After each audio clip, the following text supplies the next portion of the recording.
Կան մարդիկ, որոնց կարելի է փակել բանտում, բայց անհնար է կոտրել նրանց կամքը։ Վարդան Ղուկասյանն անցել է ճնշումների, մեկուսացման, ծանր փորձությունների միջով, բայց չի ծնկել, չի լռել և չի հրաժարվել իր պայքարից։ Այսօր 100 հազարավոր մարդիկ նրա մեջ տեսնում են ոչ միայն քաղաքական գործի, այլ մարդու, ով պատրաստ է պայքարել Հայաստանի համար։ Վարդան Ղուկասյանի առաջնորդությամբ վերադարձնելու ենք հայությունից հարկադրաբար խլված արժանապատվությունը, վերածնելու ենք ազգային ոգին և կառուցելու ենք արդար արժանապատիվ պետություն։ Ընտրությունների գնում ենք միասին, հաղթում ենք միասին։ Ընտրում ենք Դոկ Կուսակցությանը, քվեաթերթիկ համար 15։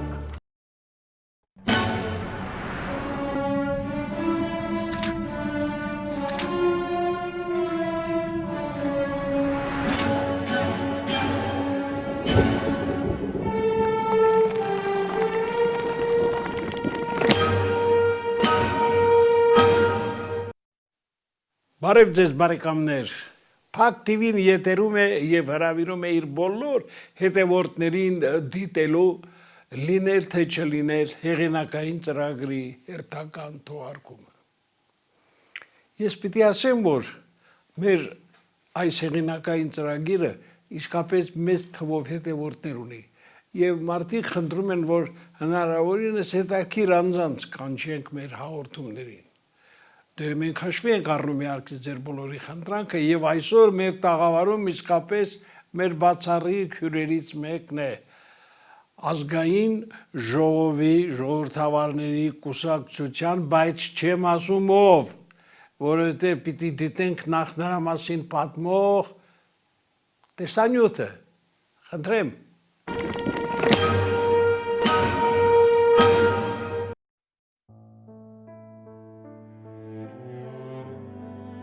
Քաղաքական գործիչ Արշակ Սադոյանը ծնվել է 1940 թվականին Երևանում։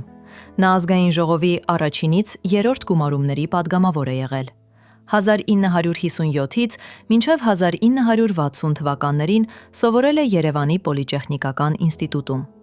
1965 թվականին ավարտել է Երևանի պետական համալսարանը։ Մաթեմատիկոս է։ 1968-ից մինչև 1970 թվականներին սովորել է Մոսկվայի պետական համալսարանի ասպիրանտուրայում։ 1970-ից մինչև 1990 թվականներին Երևանի պետական համալսարանում աշխատել է որպես ավագ դասախոս, գիտաշխատող։ 2001 թվականին հիմնել և ղեկավարում է ԱԺԴ կուսակցությունը։ 2009 թվականի մարտին ընտրվել է Հայաստանի Հանրային խորհրդի ձեռնարկատիրության և սպառողների շահերի պաշտպանության հանձնաժողովի նախագահ։ Ամուսնացած է, ունի 2 որդի։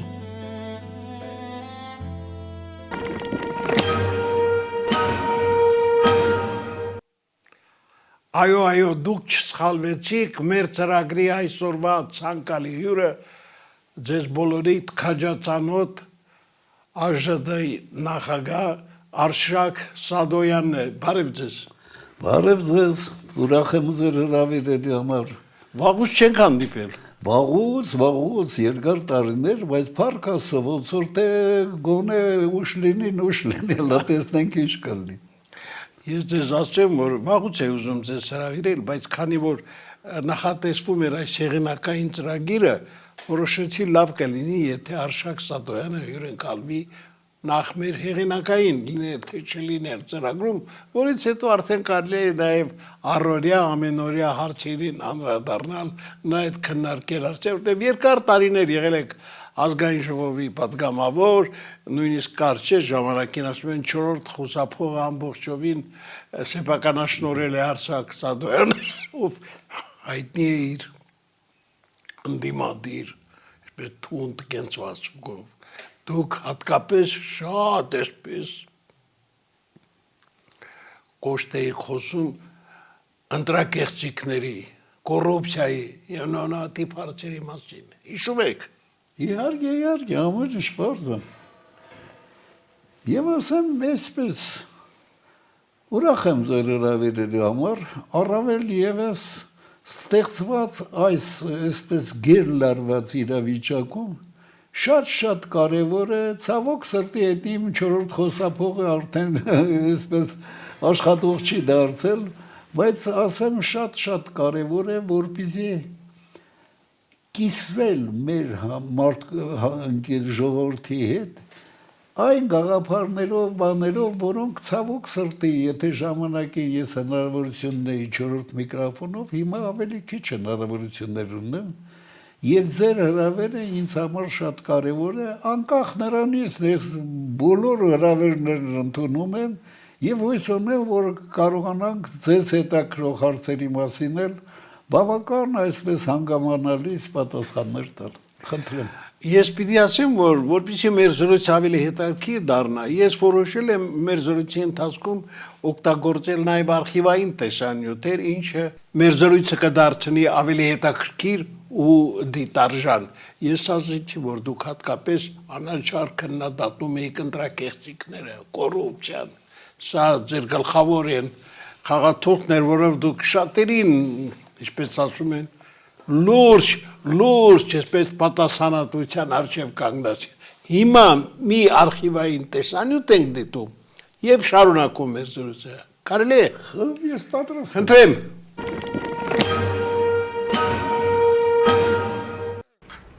Շատերը փորձում են անընդհատ վերագրել, այսպես ասած, ընտրակաշարք անմիջական 5000-10000 եւ այլն։ Իրականում շատ ավելի մեծ դերակատարում ունի այսպես կոչված ապառիկ ընտրակաշարք։ Ապառիկ ընտրակաշարք ասելով ես հասկանում եմ հետևյալը. խոստումներ, որ հետնագայում եթե ընտրվենք կանենք, խոստումներ, ասենք, պաշտոնի նշանակելու, ես նորից անունները չտամ, մի քանի հոգի, որոնք այսպես հատուկ գնացի, մեկ էլ հանգարց հանրապետական կուսակցություն գրվեցին, ուրեմն բանը խոստումների ակնկալիքների կամ մի քիչ չեմ անում, ճիշտ եմ օգտագործում բառը թե չէ, այսպես կոչված ապառիկ ընտրակաշարք, որը հաճախ նաև խաբվելու հնարավորություն է ստեղծում գցելու, բայց քանի որ մեր երկրում գցելն էլ այսպես ասած տրադիցիա է, հետո պրոբլեմ չկա։ Ինչևիցե ես կարող եմ ասել մի բան։ Բավական հետաքրքիր է, որ ելքը անցավ։ Ելքի անցնելը դա նշանակում է կան մարդիկ, որոնք այսպես լավ գնահատում են, ովքեր են ռեալ խաբում, ովքեր դեռ հələ չեն խաբել կամ չեն ծրագրում խաբել։ Հիշեցնեմ, որ մեր հյուրը Արշակ Սադոյանն է։ Պարոն Սադոյան, ընտրակաշարքից խոսեցիք։ Ճիշտն ասած, այսպես ցավոք սրտի առանձնապես այս ընտրությունների հետ կապված վերջի հունիսի 7-ի, որ պետք է լինի։ Ես նորից զգացի, որ մեր երկրի մարդիկ, մեր ընտրողների մեծ մասը, այդպես էլ հստակ չի հասկանում ընտրությունների բունի մասը։ Ընտրողների մեծ մասը իսկապես չի հասկանում, հարգելիներս։ Նախ պետք է մի հստակ բոլորը ընկալեն մի բան։ Ընտրությունները նրա համար չեն, որ լավ թագավոր ջոկվի ընտրվի։ Ընտրությունները նրա համար չեն, որ այս կամ այն խումբը այսպես իր նազիրվեզիներով ինչ ուզի անի։ Ուղղակի անթույլատրելի է, երբ որ մարդ իր ամենամեծ իրավունքը իրան, իր երեխաներին, թոռներին, հարազատներին, իր ժողովրդին կառավարելու այսպես հնարավորությունը, որ պետք է որոշվի ընտրություններով, այս պարզ հասկանալի գաղափարի մասին շատերը չեն իմանում եւ այսպես մտածում են դե լավ որ ասում եմ մի բան վեկալենք փողովա թե ինչով է շատ ցավալի է հարգելի իզներս ժողովրդավարական ընտրություններ նշանակում է մի բան մարդիկ որոշում են իրենք են որոշում թե հաջորդ 4-5 տարում ինչ պետք է անի այն իշխանությունները, որոնք իրենք են ձայն տվել ընտրել։ Դրա համար ընտրության մասնակցող ուժերը պետք է ձեզ ներկայացնեն նախընտրական ծրագիր 5 տարվա կտրվածքով, պետք է ներկայացնեն ճանապարհ, ինչ պետք է անեն քայլ առ քայլ, եւ դուք նրան, որը ձեր դուրն է եկել, նրան եք տալիս իրավունք այս առաջիկա 5 տարում ինչ անել։ Տերը դուք եք ժողովրդավարական երկրներում, եւ եթե Տերը իր ձայնը ծախում է, դա նշանակում է Տերը չի արժեքավորում Տեր լինելու իր իրավունքը։ Հույս ունեմ, որ գոնե այս անգամ դուք ճիշտ ու ճիշտ ընտրություններ կանեք, չեք խաբվի ուրիշների այսպես ասած աճ ու ձախ բաներից եւ այսպես նորմալ ձեր շահերից ելնելով, ձեր ընտանիքի շահերից ելնելով, ձեր հարազատների, մոտիկների եւ իհարկե ողջ հայ ժողովրդի շահերից ելնելով ճիշտ ընտրություն կատարեք։ Դա Աստված։ Պարոն Սադոյան, իհարկե դա Աստված որ մեր ընտրողները ճիշտ ընտրություն կատարեն, բայց դες ասեմ, որ քանի որ մեր ծրագիրը կոչվում է լինել թե չլինել, այս Շեքսպիրյան հարցը կանգնած է եղել մեր բոլոր առաջնորդների առջև, 3 նախագահների եւ այս վերջի վարչապետի։ Ու նրանցից ամեն մեկը յուրովի է մոտեցել այդ հարցին։ Լևոն Տեր-Պետրոսյան, առաջին նախագահ, գիտեք նա ինչպես ավարտեց։ Հիմա մենք դիտում ենք շապավենը եւ շարունակենք։ Խնդրեմ։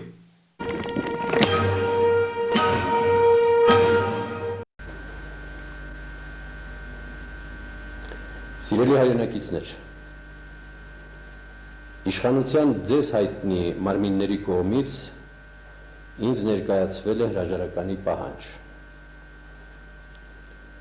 Նկատի ունենալով, որ ստեղծված իրավիճակում նախագահի սահմանադրական լիազորությունների կիրառումը հղի է երկրի ապակայունացման լուրջ վտանգով, ես ընդունում եմ այդ պահանջը եւ հայտարարում իմ հրաժարականը։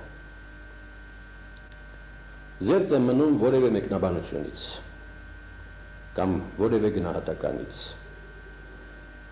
իրադրությունը չսրելու նպատակով։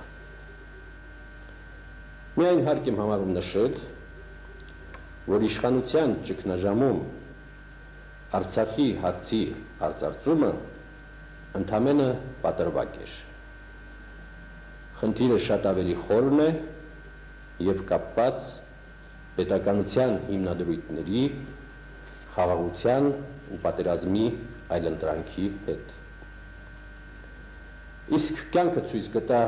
թե ով ինչ է արել Արցախի համար եւ ով է իրականում ծախում այն։ Արտարոց ոչինչ տեղի չի ունեցել։ Պարզապես Հայաստանում խաղաղության եւ արժանապատիվ հաշտության կուսակցությունը պարտություն է կրել։ Բարդույթների մեջ չպետք է ընկնել։ Խաղաղության կուսակցությունը պարտություն է կրել մեզնից շատ ավելի զարգացած հասարակություններում, ինչպես օրինակ Իսրայելում։ Բայց եւ Իսրայելում, եւ Հայաստանում դա անցողիկ է, ընդամենը ժամանակավոր նահանջ։ Միևնույն է, վաղ թե ուշ խաղաղությունը հարթելու է իր ճանապարհը։ Կոչ եմ անում ձեզ ցուցաբերել զսպվածություն, պահպանել երկրի անդորրը եւ անցկացնել նոր նախագահի օրինական քաղաքակիրթ ընտրություններ։ Դա կլինի 8 տարվա ընթացքում ձեզ հետ միասին մեր ստեղծած պետության հասունության վկայությունը եւ արտաքին վարկի պահպանման գրավականը։ Նոր նախագահին մաղթում եմ ամենայն հաջողություն, իշահ եւ իբարորություն մեր ժողովրդի։ Հայտնում եմ ձեզ իմ խորին շնորհակալությունը անցած տարիներին իմ նկատմամբ ցուցաբերած վստահության եւ աջակցության համար։ Շնորհակալություն եմ հայտնում նաև իմ բոլոր զինակիցներին, ովքեր մշտապես անվերապահորեն եղան եւ մնում են իմ կողքին։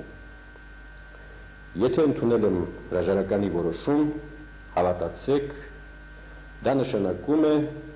որ այլընտրանքը մեր պետության համար համարել եմ ավելի վտանգավոր։ Եթե արել եմ ինչ-որ լավ բան, չեմ ակնկալում որևէ երախտագիտություն։ Չարածիս ու սխալներիս համար հայցում եմ ձեր ներողամտությունը։ Բարին ընձեզ։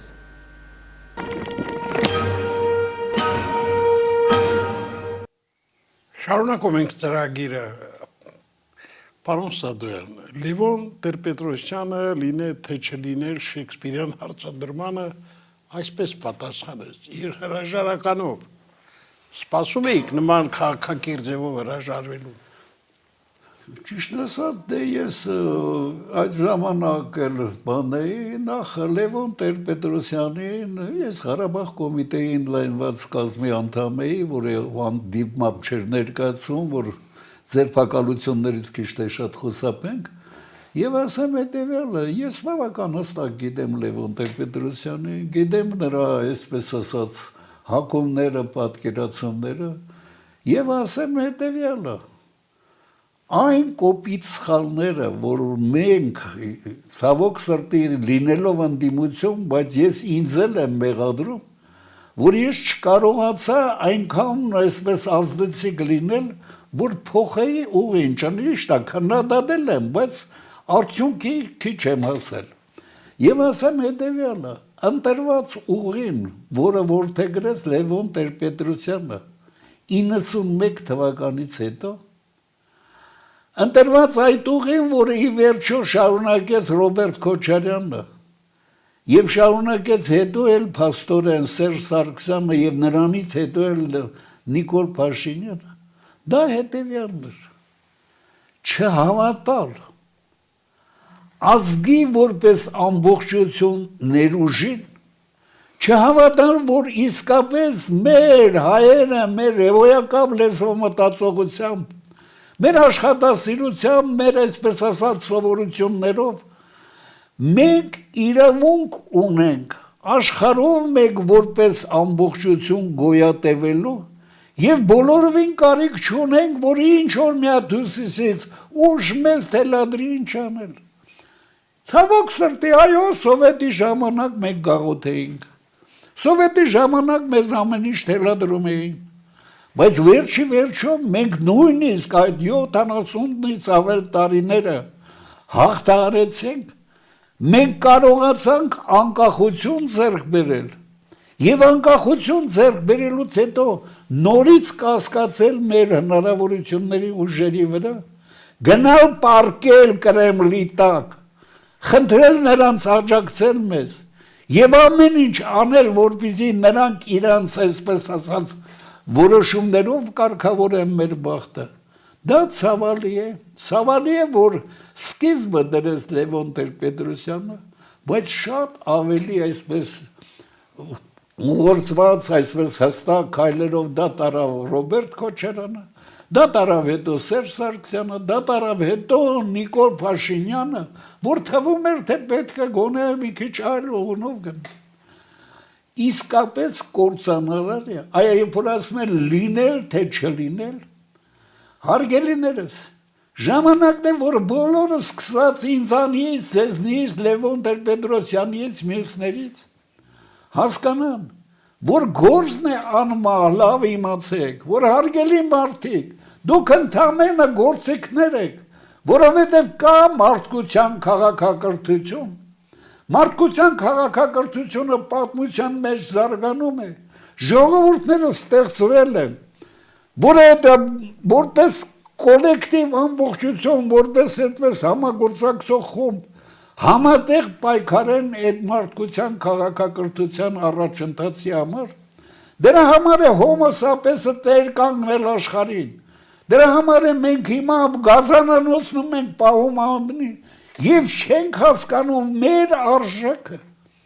Հարգելիներս, հայ ժողովուրդը իրավունք ունի, Հայ ժողովուրդը պետք է համախմբվի եւ հայ ժողովուրդը համախմբված այնպիսի ուժ ունի, որ բոլորովին կարիք չլինի պարկել Կրեմլի ոտքի տակ, սպասել իր հետ ինչ պետք է լինի։ Եղավ մի անգամ պարկեցինք, եղավ ցեղասպանություն, երկրորդ անգամ պարկեցինք, եղավ Ղարաբաղի ցեղասպանությունը, Արցախի հայաթափումը։ Եվ նորից վախվորած, այսպես ասած խոսալ բաբա եւ այլն։ Հարգելիներս, լավ ես չեմ ուզում տարածեմ, իսկապես լինել չլինելու հարցը պետք է լուծվի միաժամանակ։ Լինում ենք որպես 10 միլիոնից ավել հայ ժողովրդի միաձուլ ամբողջական համակարգ, ազգ կազմակերպություն իր ընդամենը մայրաքաղաք Հայաստանով, ազգ կազմակերպություն, որ աշխարհում կթելադրի իր իրավունքները, գոնե եթե 10 անգամից էլ պակաս, բայց մի քիչ նման Իսրայելին հրյաների անցած ճանապարհին։ Ճանապարհը կա, ելքի ուժը կա, ցավոք սրտի այս ընտրություններում էլ հազիվ թե որտեղի այդ ճանապարհ տեսնենք։ Պարոն Սադոյան, դե Լևոն Տեր-Պետրոսյանը տեսանք ինչ պատասխանով եռացավ իշխանությունից։ Հետո եկավ Քոչարյանը, ինչպես դուք ասեցիք։ Քոչարյանը, որի օրոք եղավ մարտի 1, հոկտեմբերի 27, չգիտես ինչու, կարողացավ այնուամենայնիվ մի կերպ մնալ, կարճած իր աթոռին եւ ինչպես ասում են, ավարտեց իր երկարի այդ գործունեության ընթացքը։ Այն ժամանակ նա ոչինչ չասաց հեռանալուց հետո, բայց այսօր Քոչարյանը նորից խոսում է եւ գիտեք ինչ է ասում, խնդրեմ։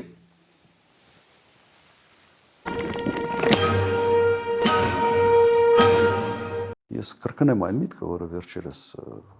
ասել եմ մամուլի ասուլիսի ժամանակ։ Այս խաղաղությունը ամբողջությամբ կախված է մեկ մարդու կամքից։ Կուզի այդ խաղաղությունը կլինի, հիմա ուզի խաղաղությունը չլինի, չի լինելու, դա Ալիևն է։ Բոլորը ձգտում են խաղաղության, բայց այդ խաղաղությունը պետք է ունենա երաշխիքներ։ Դա օրինակ ՄԱԿ-ի անվտանգության խորհրդի որոշումն է, դա երաշխիքային ինչ-որ մի համակարգ է։ Եվ տվյալ դեպքում հնարավորությունները շատ են։ Ես հիմա չեմ ուզում շատ խորանալ այդ թեմայի մեջ, օրինակ կառաջարկեի ևս մի համաձայնագիր նախաստորագրվածի հետ զուգահեռ, որը այսպիսի հնչողություն միգուցե կունենար, որ այն համաձայնագրի երաշխիքային համակարգի ձևավորման մասին։ Միշտ հնարավոր է քննարկել եւ այնպիսի առաջարկներ տալ,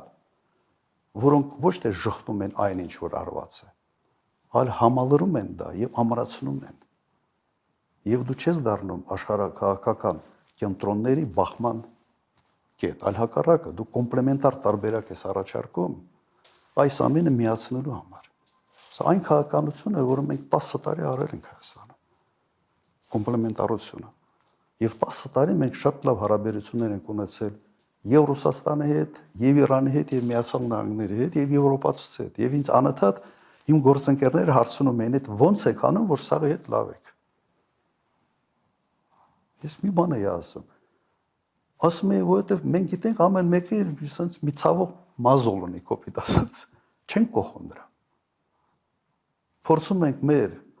հարաբերությունները կառուցել եւ դրսեւորվել ընդհանրապես այն դաշտում, որտեղ այս երկրները ունեն ընդհանուր շահեր։ Հիմա այս կոնկրետ եւս մի առաջարկ, ես Տրամպի ճանապարհի վրա մի առաջարկ տվել եմ, չէ՞։ Մասշտաբը մեծացնել պրոյեկտին, որից բոլորը կշահեն։ Եվ դու հակասությունների դաշտից կմտնես հակառակը, համագործակցության դաշտ, ավելի լայն։ Հիմա եւս առաջարկ։ Քանի որ այս հայտարարությունը չունի որևէ երաշխիքային համակարգ, Ստորագրել եւս մեկ։ Ստորագրել սրա հետ զուգահեռ եւս մեկ փաստաթուղթ, որը կունենա այդ երաշխիքային համակարգ։ Եվ փորձել, բանակցել, ներգրավել այդ երաշխիքային համակարգի մեջ աշխարհի 3 այսօրվա գոյություն ունեցող աշխարհաքաղաքական կենտրոնների երկրներ, այս Միացյալ Նահանգներ, Ռուսաստան եւ Չինաստան։ Պարոն Սադոյան, Ռոբերտ Քոչարյանի վերջերս, ինչպես ասում են, վերցրած խոսույթն է, ինչ կասեք, ինչ մեկնաբանություն։ Ես ճիշտ ասած հետևյալն եմ։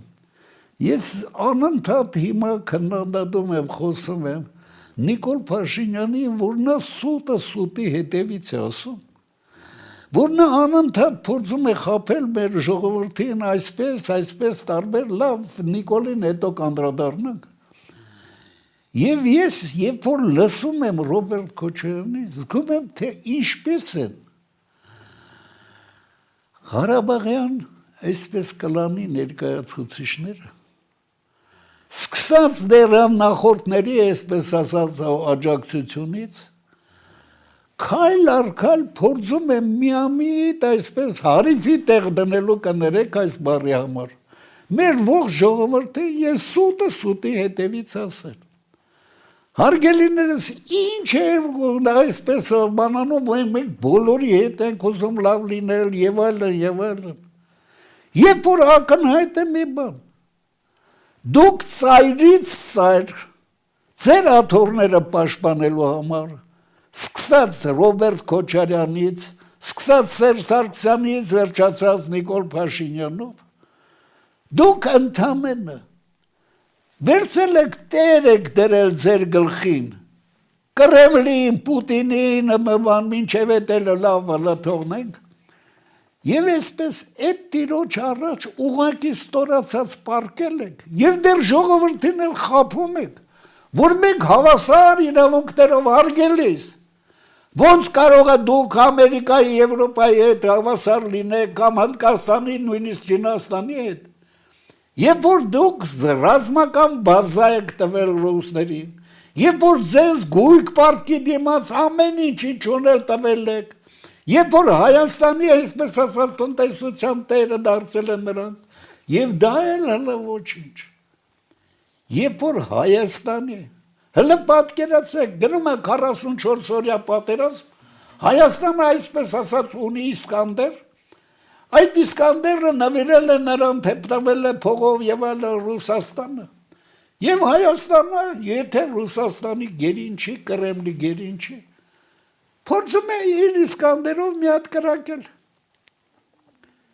Իսկ Ռուսաստանն ասում է, չէ, չեմ թողում։ Եվ չի թողում, որովհետեւ ղեկավարում է այդ Իսկանդերը ռուս անձնակազմը։ Կան մարդիկ, որոնց կարելի է փակել բանտում, բայց անհնար է կոտրել նրանց կամքը։ Վարդան Ղուկասյանն անցել է ճնշումների, մեկուսացման, ծանր փորձությունների միջով, բայց չի ծնկել, չի լռել եւ չի հրաժարվել իր պայքարից։ Այսօր 100,000-ավոր մարդիկ նրա մեջ տեսնում են ոչ միայն քաղաքական գործի, այլ մարդու, ով պատրաստ է պայքարել Հայաստանի համար։ Վարդան Ղուկասյանի առաջնորդությամբ վերադարձնելու ենք հայությունից հարկադրաբար խլված արժանապատվությունը, վերածնելու ենք ազգային ոգին եւ կառուցելու ենք արդար արժանապատիվ պետություն։ Ընտրությունների գնում ենք միասին, հաղթում ենք միասին։ Ընտրում ենք Դոկ Կուսակցությանը, Քվեաթերթիկ համար 15։ Հիմա պատկերացրեք, այսպիսի ահավոր կախվածության մեջ գտնվող երկիրը, այս աշճանի Կրեմլից կախված բանը եւ դրա, այսպես ասած, թույլատվությունը տվող Ռոբերտ Քոչարյանը հանկարծ ասում է. մենք հավասար այսպես հնարավորություններ ենք ստեղծում եւ Եվրոպայի, եւ Ամերիկայի, եւ մյուսների հետ։ Հարգելիներս, դուք ձերից ձեր ինչ չունեիք տվել եք ռուսներին, ձեր բախտն եք տվել ռուսներին, դրա համար 5,000 մարդ զոհվեց, որովհետև բացի ձեզնից, հայ ժողովրդի բախտը տվել է Կրեմլին Նիկոլ Փաշինյանը ինքը, որովհետև եթե այդ 44 օրյա պատերազմի ժամանակ Այդքան հայեր զոհվեցին, որովհետև հին հնամաշ հայկական պաշտպանության համակարգը չէր կարող դիմադրել։ Իսկ ռուսները, որ խոստացել էին, կներեք ռուսներին չասեմ, Կրեմլը, որ խոստացել էր ապահովել մեր անվտանգությունը։ Ոչ միայն չապահովեց, այլ լրիվ քայլ առ քայլ ինչ ուներ օգներ, դաժե տեղեկացրեց, ստեղեցկա սրան խփեք։ Հարգելիներս, բա ոնց կարելի է ներել այսպիսի խաբեբաներին, որոնցից մեկն էլ հենց Ռոբերտ Քոչարյանն է, նոր քիչ առաջ լսեցի, շարունակում է հիմել խաբել։ Հարգելիներս, Կրեմլի հույսին ես մնացել, փախել գնացել ես Ռուսաստան, Ռուսաստանում բանի անդամ ես դառել, միլիոններ ես աշխատում, եւ հիմա եկել ես ասում ես մենք ոնց Ամերիկա, Եվրոպա ամեն տեղ էլ այսպես լավ ինչքան կարելի է խաբել։ Եվ դա շարունակել երևի։ Պարոն Սադրյան, իհարկե շատ կարևոր բաներ եք ասում մտքեր։ Մենք լսեցինք առաջին երկու նախագահների կարծիքը եւ նախկինում եւ ներկայում։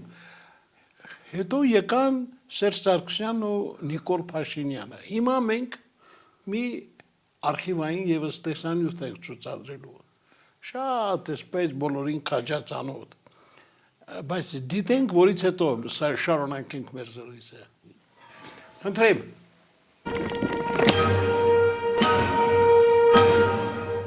Նախ ուրախ եմ, որ արձագանքեցիք իմ բազմաթիվ ոչերին երկոսելու, թեև անկեղծ ասած, ես մի քիչ լավ չեմ պատկերացնում, թե տասնյակ ժուրնալիստների, լրագրողների ներկայությամբ ինչքան կարող ենք բանակցել, այնուհանդերձ ուրախ եմ։ Ես կարծում եմ թյուրն բռնում կա, որովհետև երբ մենք խոսել ենք պարոն Սարգսյանի մասին, ես շատ հստակ արձանագրել եմ մեր դիրքորոշումը, որ խոսքը ոչ թե երկխոսության մասին է ձեր առաջարկած, այլ խոսքը մեր առաջարկած օրակարգի մասին է, եւ ես եկել եմ այստեղ քննարկելու ձեր հրաժարականի պայմանները եւ իշխանության խաղաղ անցնցում փոխանցման պայմանները, հետևաբար ձեզ կոչ եմ անում երկխոսություն տերմինը չօգտագործել։ Դա բանակցություն չի, դա երկխոսություն չի, դա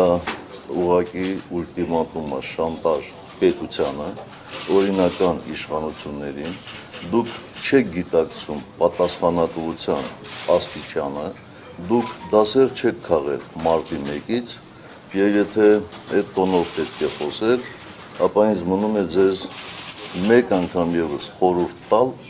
որպեսզի գաք օրինական դաշտ եւ ընդհանրապես տրամաբանական գործողությունների սահման։ Հակառակ պարագայում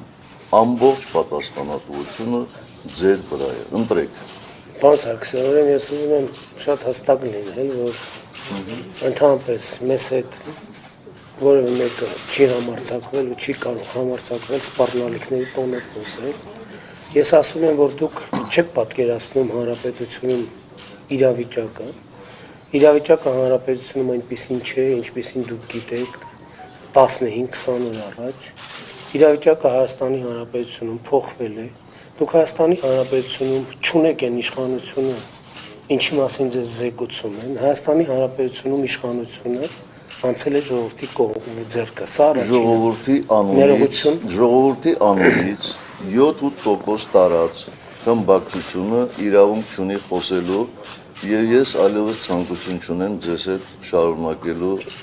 խոսակցությունը։ Եթե դու պետության օրինական պահանջը չեք ընդունում, օրինական են, ստեսություն, պարոնայք լրագրողներ, դուք Դուք ինքներդ ինքներդ հետևություն արեք։ հետևություն կարող եք անել, ես ուզում եմ արձանագրել,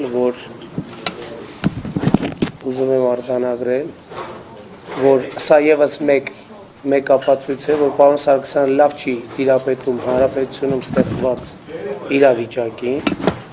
եւ լավ չի տիրապետում հանրապետությունում ստեղծված իրավիճակին, եւ ես Հայաստանի Հանրապետության քաղաքացիներին կոչ եմ անում կրկնակի թափով շարունակել զանգվածային անհնազանդությունների գործողությունները, քաղաքացիական անհնազանդության գործողությունները եւ այսօր ժամը 19:00-ին կրկին հավաքվել Հանրապետության հրապարակում։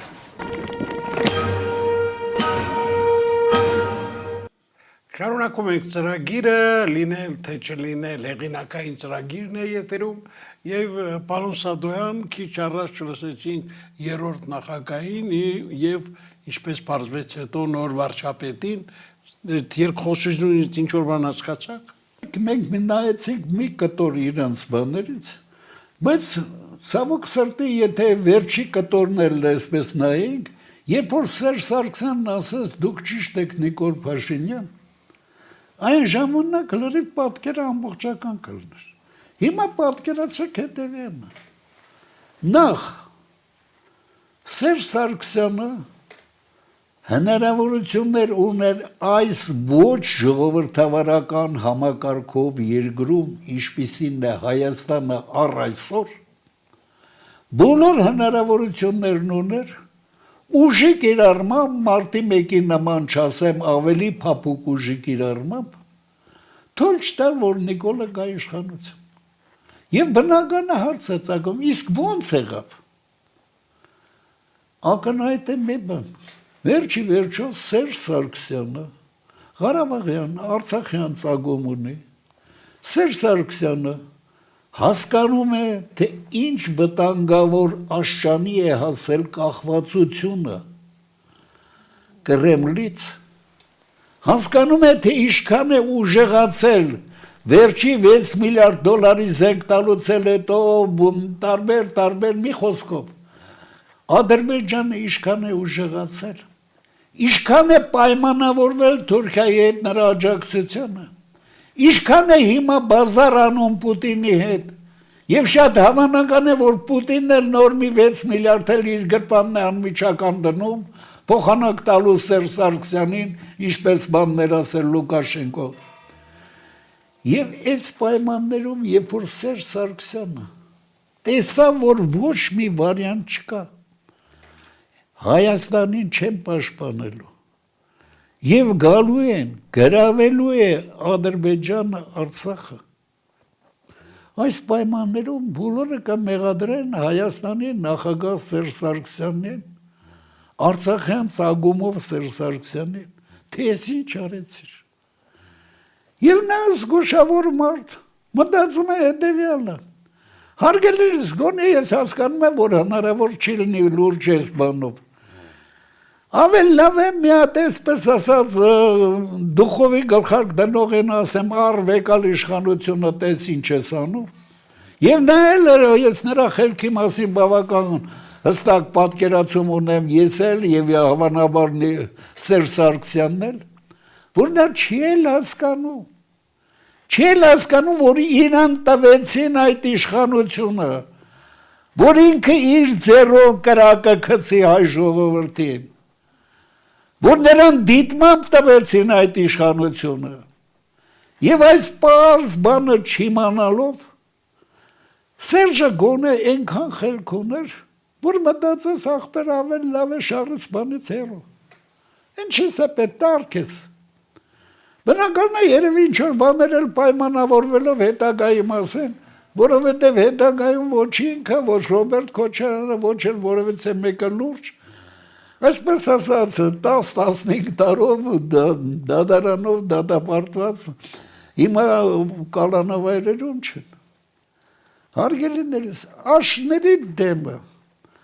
խաբեությունը այն աշճանի անցել, որ մարդկանց հիմարի տեղ են դնում, սկսում են այսպես, հեղափոխություն, այս եւ այլն։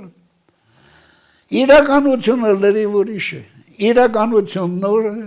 որ դա պայմանավորված է, պայմանավորված է նաեւ Կրեմլի հետ,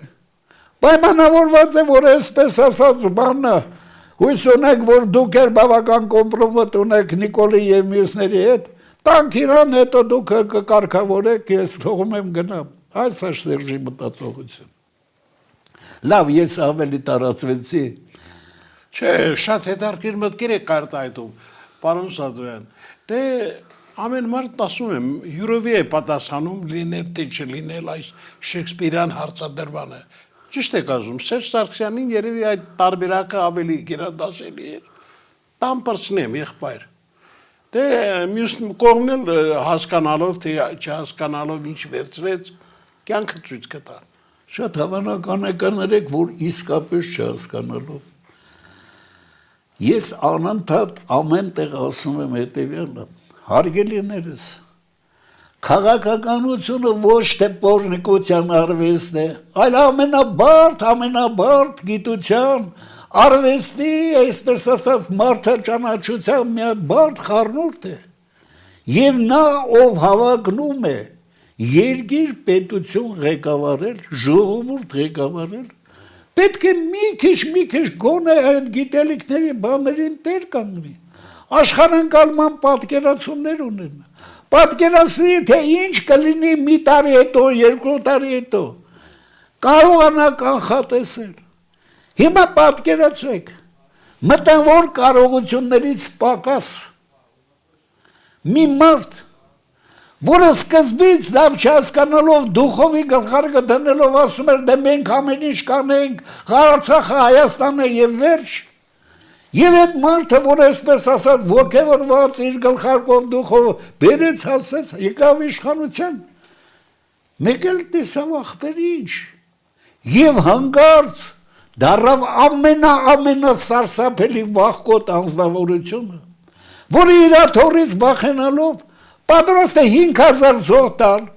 պատրաստ է ամեն ինչի գնալ, որովհետև այսպես, բա ինձ ինչ կասեին, եթե ես պատերազմի ժամանակ լավ էլի դետալների մեջ չմտնեմ։ Հիմա պատկերացրեք հետևյալը։ Գոնե Սերժ Սարգսյանը ասաց ախպեր շարից փորձանքից հեռու տամ իրան իշխանություն։ Որն է ավելի վատ։ Մտավոր կարողությունների պակաս ունեցող մարդ,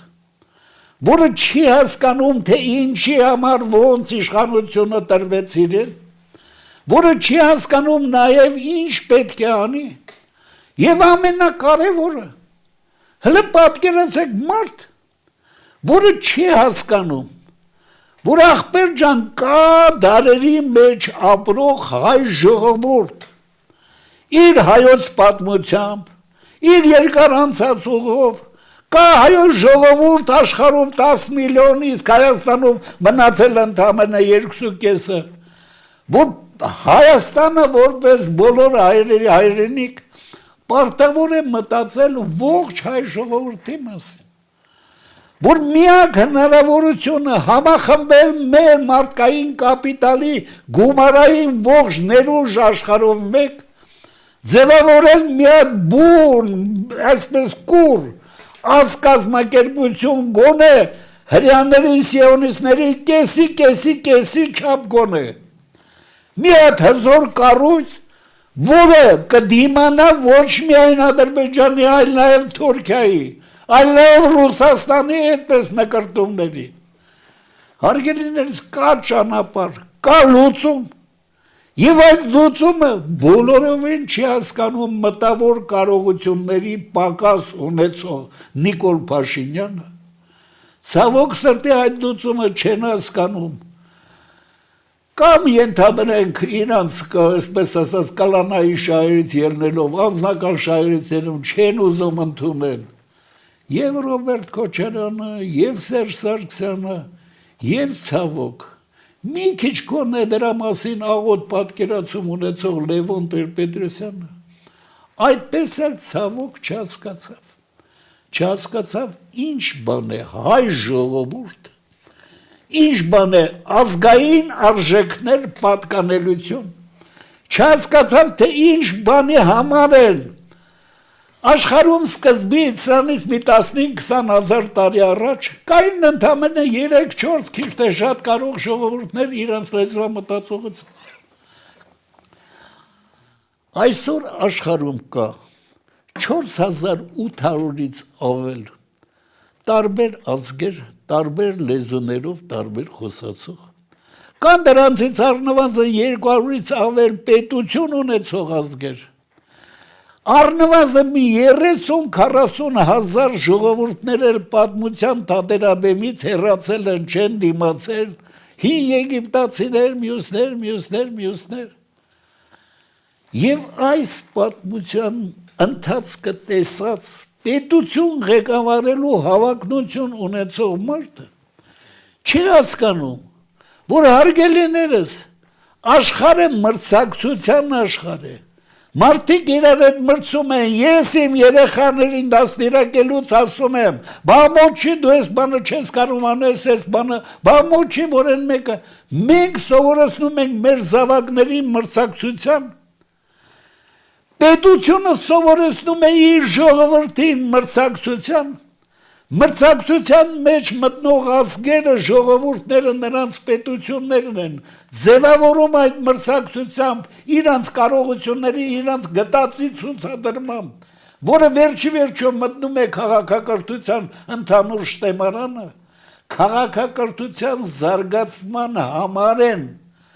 պատերազմները, դրա քաղաքակրթության զարգացման համար է մրցակցությունը երկրների ժողովուրդների եւ հանգարց պետության ղեկավարը դառնում մարդ սակավ մտածողության կարողություններով,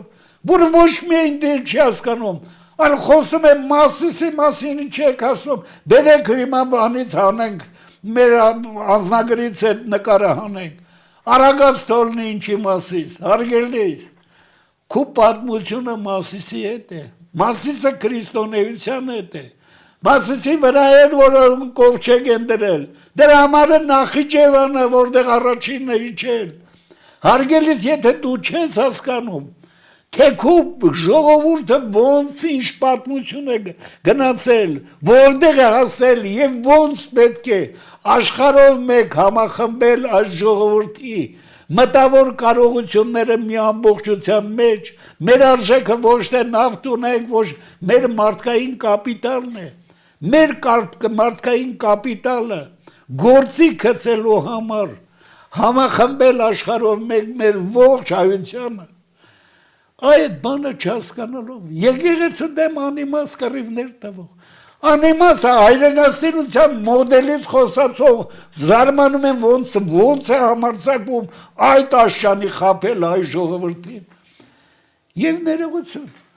հիմա պատկերացեք դրան զուգահեռ որևիցե այսպես ով է իրավունք տվել որ մի խումբ մարդիկ իշխանությունը զավթեն տիրանան այդքան ժամանակ։ Հայ ժողովուրդներն է պետք մի քիչ ոտքի կանգնի։ Պետք է իրոք ազատ արդար ընտրություններ եւ եթե այս անգամ էլ չստացի, բայց գոնե 100-րդ անգամ։ Բայց մի բան էլ ես կուզենայի ավելացնել։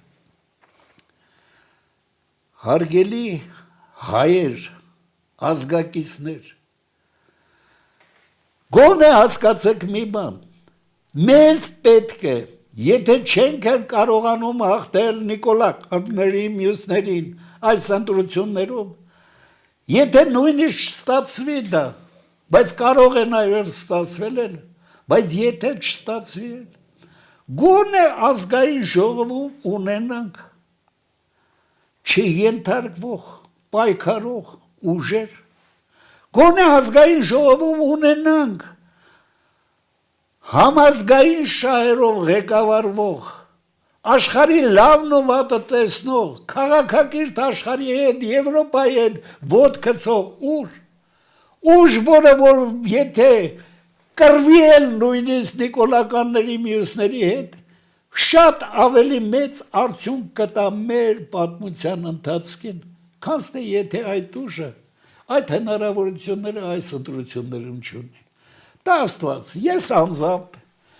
ազգային ժողովրդավարների դաշինք կուսակցության նախագահ Արշակ Սադոյանը հայտարարում եմ, մեր կուսակցությունը ցավոք նյութական եւ այլն պատճառներով բավական հնարավորություն չունի նույնիսկ այս ընտրություններին քիչ թե շատ մասնակցելու։ Բայց մենք նայում էինք, փորձեցինք, դաշինք ստեղծել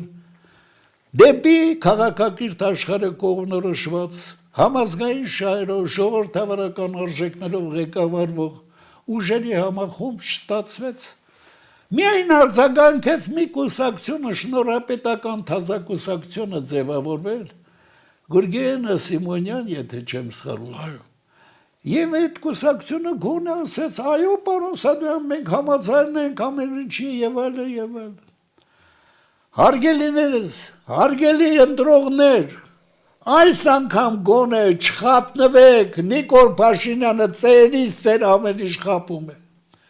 Նիկոլ Փաշինյանը ձեզ դեպի Եվրոպա չի տանում, ձեզ տանում է անհասկանալի մի տեղ, բալանսավորված քաղաքականություն, հարգելիս ոնց կարող է թշնամիների հետ երկուսի հետ էլ լավը լինել։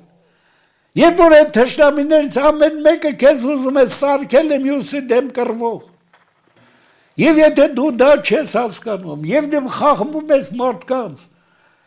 եւ տանում ես լավ, ես ցավում եմ մի քիչ շեղվեցի, վերադառնանք։ Հասկանալ է։ Եղավ դե ես վերջին հարց ավանդական չեմ տալիս, որտեվ հասկացա լինել թե չլինելու հարցի ձեր պատասխանը իհարկե լինելն է։ Իհարկե լինել, բայց լինել։ Քանի որ շատ ցավում եմ ես նորից ու նորից ստիպված ասելու եմ մեր բոլոր քաղաքական գործիչներին, առաջերտին ցալ պակաս այս խորհրդի իշխանավորներին, ներառյալ եւ ռոբերտականների եւ մյուսների եւ նույնիսկ Սամվել Կարապետյանին եւ առաջերտին իհարկե Նիկոլ Փաշինյանին։ Հարգելիներս, հնամաշ քայքայված տնտեսությամբ, ընդամենը 2.5 միլիոն բնակչությամբ, նույնիսկ նորմալ այսպես երկաթգիծ չունեցող, աշխարհի հետ կապ չունեցող մի հատ երկիր, կիսաշրջափակման մեջ գտնվող երկիր, եթե անկախ նրանից ով էլ գա իշխանության, մեկը միայն իր ուժերով, մեկը նույնիսկ եթե Նիկոլի ասած տարեկան 6-7% աճ էլ ապահովելով, գրել է նախընտրական ծրագիր, որ առաջիկա 5 տարում մենք ամեն տարի 5-ից 6%, 6-ից 7% աճ ենք ապահովելու։ Հարգելիս, եթե քու բյուջեն 2.5-3 անգամ պակաս է Ադրբեջանի բյուջեից, եթե Ադրբեջանը մենակ պաշտպանական համակարգի վրա ծախսում է քու ողջ բյուջեն, ներառյալ թոշակները, նորարար ասֆալտը եւ այլն ամեն ինչ քու բյուջեից ավել մենակ բանակի վրա է ծախսում եւ դա ավելացնում է եւ դու որպեսզի այդ 6-7% ապահովես կրճատում ես քու ծախսերը պաշտպանական համակարգում դու կործանման ես տանում քու երկիրը որովհետեւ դու երկիրը այսպես ասած բալանսավորված ոչ մեկի ռեալ պաշտպանությունը չունեցող երկիրը ոչ մեկին պետք չի պատմության ընթացն է կտրորեն մեզ մեր վրայով կանցնեն եւ այդ անցնելու մեջ մեղքը հիմնականում կլինի սկզբից դուխով գլխարկը դնող հետո վախեցած սիլո գլխին դնող բանը եկեղեցու դեմ եսի միջ ոտնացկություններ անող մեղքը կլինի Նիկոլ Փաշինյան քու վրա առաջերտին դու կկործանես հայ ժողովրդին որովհետև դա խաղաղություն չի ինչ որ դու ասում ես դա ընդամենը վախկոտություն է աթոռապաշտություն է լավ ես էլի ոգևորվեցի այսքանը երևի Շնորհակալ եմ պարոն Սադոյան ես կարծում եմ առաջիկայում առիթ կլինի ձեզ նորից հրավիրելու բայց ամենակարևորը ես ուրախ եմ որ դուք այնուամենայնիվ այդ ներքին լավատեսությունը չեք կորցրել։ Դա Եղավ, շելի բարեկամներ, մենք այսօր իսկապես հրաշալի հյուր ունեինք ազգային ժողովի երկար տարիների պատգամավոր քաղաքական գործիչ Արշակ Սադոյանն էր Փակ TV-ի տաղավարում լինել թե չլինել հեղինակային ծրագրում։ Այսօր այսքանը, ցտեսություն։